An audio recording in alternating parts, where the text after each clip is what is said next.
रामकृष्ण हरी मंडळी.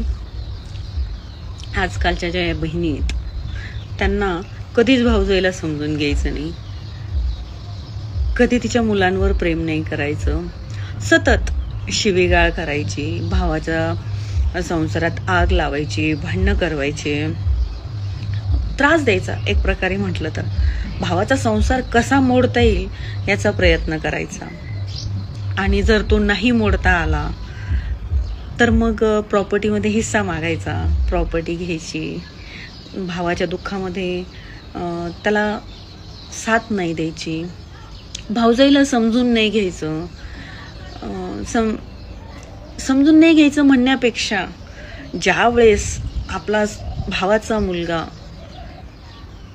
हे जग सोडतो त्या टायमाला त्या भावजाईला शिवीगाळ करायची, त्या भावाला शिवीगाळ करायची, त्रास द्यायचा, वाटेल ते बोलायचं, प्रॉपर्टी स्वतःच्या नावावर करून घ्यायची. आणि कालांतराने जेव्हा तुम्हाला तुमच्या कर्माची फळं भेटतात, तेच दुःख जे मी बघितलं माझ्या आयुष्यामध्ये, माझा मुलगा जाण्याचं, तेच दुःख जेव्हा तुमच्या वाट्याला आलं, जेव्हा तुम्हाला त्या गोष्टीचा त्रास व्हायला लागला, त्यावेळेस मग तुम्ही भाऊजाईकडून अपेक्षा ठेवायची की तिनं तर आता सगळं विसरून जायचं आणि तुमच्या दुःखामध्ये तुमच्यासोबत उभं राहायचं, तुम्हाला समजून घ्यायचं. पण तुम्ही जे तिच्यासोबत केलं त्याचं काय? आणि तुम्हाला माहिती आहे, सगळ्यात जास्त वाईट तर या गोष्टीचं वाटतं की 15 वर्षात आपल्या बायकोला जे आज तुम्हाला तुमच्या बहिणीसाठी इतकं वाईट वाटतंय, तिला जो त्रास होतोय त्यासाठी वाईट वाटतं. तुम्हाला बायकोसाठी का नाही वाईट वाटलं? तुमच्या मुलासाठी का नाही वाईट वाटलं? जो मुलगा गेला त्याच्यासाठी का नाही वाईट वाटलं? जो आहे त्याच्यासाठी का नाही वाईट वाटलं? तुमच्या बहिणी एवढ्या वाईट वागून पण तुम्हाला त्या खूप चांगल्या वाटत आहेत, त्यांच्या सगळ्या चुका माफ आहेत. मग मी जर काही चूक केलीच नाहीये, मी फक्त तुम्ही जे केलंय ते तुम्हाला सांगतेय, त्या गोष्टीची तुम्ही मला शिक्षा कशी देऊ शकता? त्या गोष्टीसाठी तुम्ही मला वाईट कसं बोलू शकता? तुम्ही वाईट मला समाजामध्ये दाखवू कसं शकता?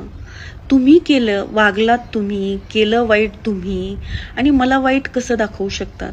एक वेळेस, फक्त एक वेळेस स्वतःच्या मनाला विचारा की तुम्ही सगळ्यांनी जे केलंय ते मी खरंच केलंय का तुमच्यासोबत? नाही केलंय. मी वाईट तुम्ही वागलायत, मी नाही वागली आहे तुमच्यासोबत. मी फक्त तुम्ही जे केलंय तुम्हाला ते सांगतेय, आणि त्यासाठी तुम्हाला जर वाईट वाटतंय तर मग काय बोलणार आहे? आणि हो, अजून एक गोष्ट बोलू, ज्या बहिणींसाठी तुम्हाला एवढं वाईट वाटतंय ना, एक वेळेस त्या बहिणीसारखंच स्वतःच्या बायकोलाही त्या जागेवर ठेवून बघा. एक वेळेस विचार करून बघा की तिला इतके वर्ष काय वाटलं असेल जेव्हा तुम्ही सगळेजण तिच्यासोबत असं वागत होते. तिचा मुलगा गेल्याच्या नंतर तुम्ही सण करून खात होते, पार्टीज करत होते, लाईफ एन्जॉय करत होते. मी तर तसं काही केलं पण नाहीये तुमच्यासोबत. मी फक्त एकच गोष्ट बोलली आहे की तुमच्या ह्या सगळ्या गोष्टीचा मी पार्ट बनणार नाहीये.